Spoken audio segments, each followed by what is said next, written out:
In the most recent lesson, you'll have been talking about coronary heart disease and the fact that it is what we call a non-communicable disease.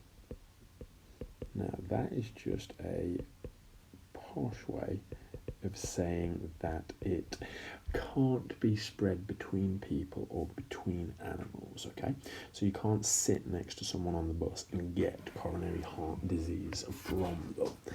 That's what we mean by this term, non-communicable. In general, if we think about it as disease, it's got long-lasting health effects that generally get worse over time.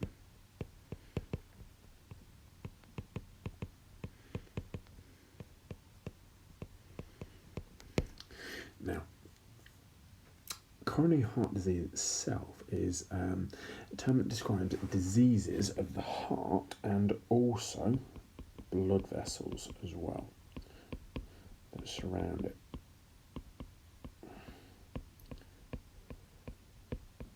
Now, in terms of what happens within coronary heart disease, or CHD, you might see it abbreviated to, it basically means that there's a problem with the arteries that supply the blood to the heart.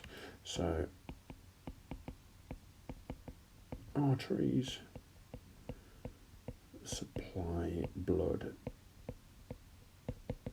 to the heart. They're the ones with a problem. Now, it can be primarily because they get blocked up with layers of fat, as you can see here. This fat is called plaque. And if you look at this cross section of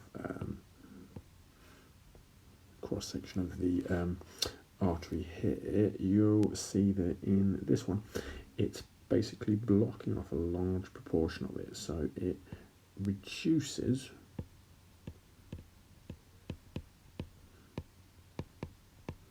blood flow.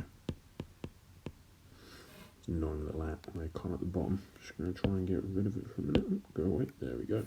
So it reduces blood flow, and what that means is if you've got less blood flowing, turn around the heart, you've got a lack of oxygen.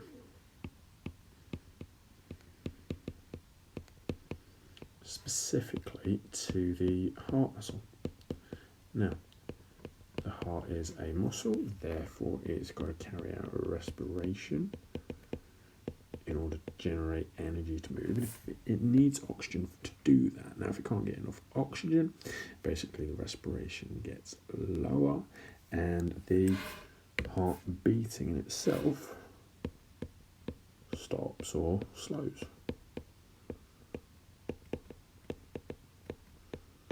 And anyone care to take a guess at what that results in? Yep. Heart attack.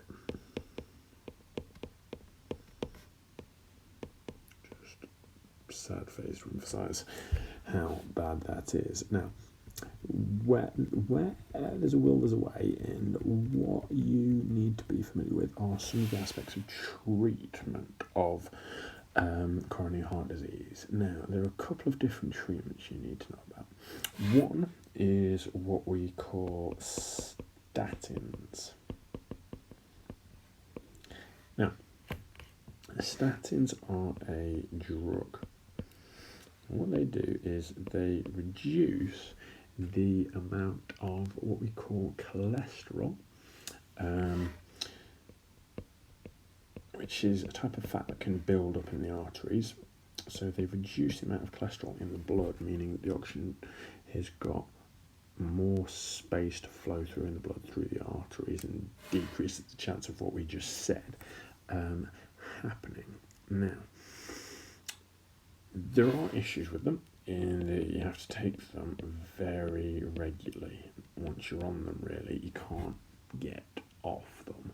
And they can also have side effects such as headaches and also kidney and liver damage.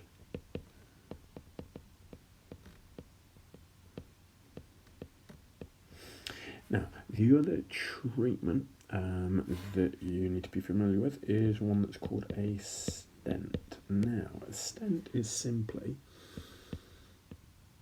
a bit of a small wire mesh that's inserted physically into the artery.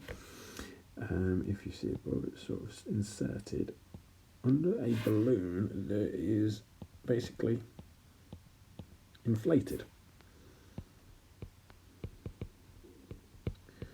As that balloon is inflated, the mesh spreads out and basically widens the artery. Obviously, you don't leave the sort of balloon in the middle, the balloon's removed, and once the balloon is removed, the widened artery stays there because of the wire mesh that's supporting the artery walls. It means blood flow can get through quicker and more efficiently.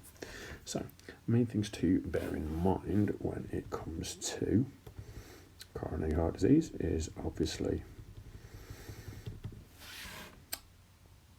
the fact that it's long-lasting health effects, and it is a communicable disease. It means that you are getting less blood flow to heart muscle, which means you've got less respiration, the heartbeat can eventually stop or slow, leading to a heart attack. Your main forms of treatment are either statins or stents, and those are your key points.